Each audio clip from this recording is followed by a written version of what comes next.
agreement. How significant and or useful will Joe Biden's visit be, do you think? Nancy? I think it's huge. I think it's hugely significant. I mean, quite a few American presidents, I mean, obviously JFK is sort of the most familiar visit, but they like to talk about their family who still reside in Ireland or Northern Ireland, and he's going to make it a sort of positive, upbeat, let's get the parties together, let's get talking about getting a positive deal moving forward, and let's also go and visit some of my ancestors. So I think it's really, really important. I mean, obviously there's been all sorts of problems in the last few weeks and months. They've had to tighten security around it. So it isn't going to be as all sort of fun and laughter, but it is really, really significant. And if it can bring a little bit more peace or help sort of talks move forward, then that would be fantastic. But I mean, there were scenes that we've seen tonight of sort of more problems. And it's always really difficult to watch. Everybody wants things to be better. Perhaps Joe Biden is the man to wave that magic wand. At least, hopefully, the attention will be turned on the issues, and perhaps a little bit of progress can be made when it's there for the next few days. Yeah, I mean, there is this dangerous vacuum, isn't there, in politics in Northern Ireland, Claire, at the moment. Can the president help? Well, I think the president wants to help, and there's a long history, as Nancy says, of US presidents being involved in Irish politics, and Bill Clinton helping to negotiate the Good Friday Agreement being just one of them. I'm sure Joe Biden sees his presence in Ireland as a positive thing to help urge compromise on the part of the parties who are not reuniting to form a Northern Irish government. So Stormont, the Northern Irish Assembly, has been disbanded since the DUP decided that they weren't going to accept the Brexit deal, and it means that Northern Ireland hasn't had a functioning government for quite a long time now.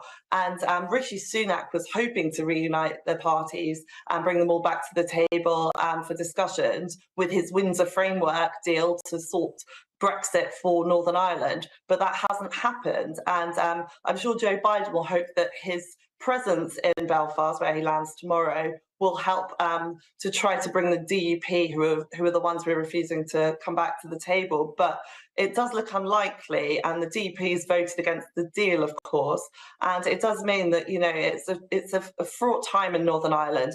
You've got petrol bombs that have been set off today. You've got the MI5 warning that the threat level for terror attacks has increased to severe, meaning attack is highly likely. It's quite a troubling time. But Joe Biden will be hoping, I think, to try to calm tensions ahead of the celebrations of the 25-year agreement. Yeah, Nancy, a quick thought on this. Front of the Daily Telegraph, there's a picture there of Biden and the Easter Bunny, Biden on the right. It was the Easter egg hunt at the White House, Nancy, and he said that he's going to run in 2024, although it's not official yet. What are your thoughts about that? Well, I mean, it's a great picture, isn't it? Not connected to Northern Ireland. But I think this trip, that picture, the sort of the positivity that he is trying to generate is the exact opposite of who is possibly going to be running against him. We've seen all the trouble of Donald Trump. We've seen everything that he's gone through, his arrest, and that's only the beginning of it. So there is sort of a bit of a nice positive feel about Biden. I've got to be honest, I feel like both parties could do with somebody who is a little bit younger and perhaps could come up with some more positive policies. I feel like both of them have done their time and perhaps should hand on that baton, but neither of them show any sign of it. We will see. I don't think it's going to be the world's most exciting election battle if Biden sits there, to be honest. I mean, are we looking at that, Claire? Do you think Trump-Biden? Well, who knows? I mean, Trump's doing really well in the polls, which just seems incredible given he's been indicted, he's facing all of these charges, he's been in court, and there's all these Trump supporters wearing Trump's not guilty t-shirts in the States. I think we've come to expect that of US politics in the last few years. It has been an absolute wild ride. And I do think that, you know, if Biden stands against Trump, it will just feel very, very familiar. And I'm not sure the world can cope with that all over again. But yes, if Biden stands, I think a lot of people thought he wouldn't, partly due to his age, as Nancy says.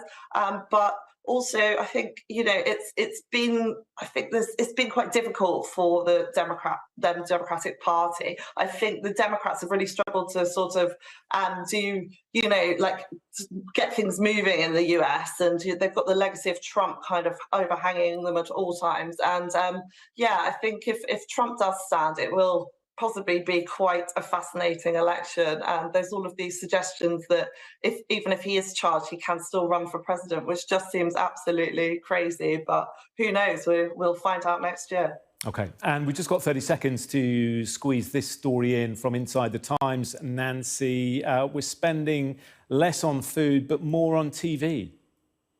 Yeah, we can't afford to go out and get drunk and part of the night away and eat posh food. So I think we're all just staying in, making our own food, making it cheaply, and watching lots of films and television. I wish more people would subscribe to local newspapers as well as the television and Netflix. But yeah, I think we're all just entertaining ourselves as cheaply as we can these days. We'll let you get away with that plug. Well done. All right, thank you both. We'll speak again in half an hour.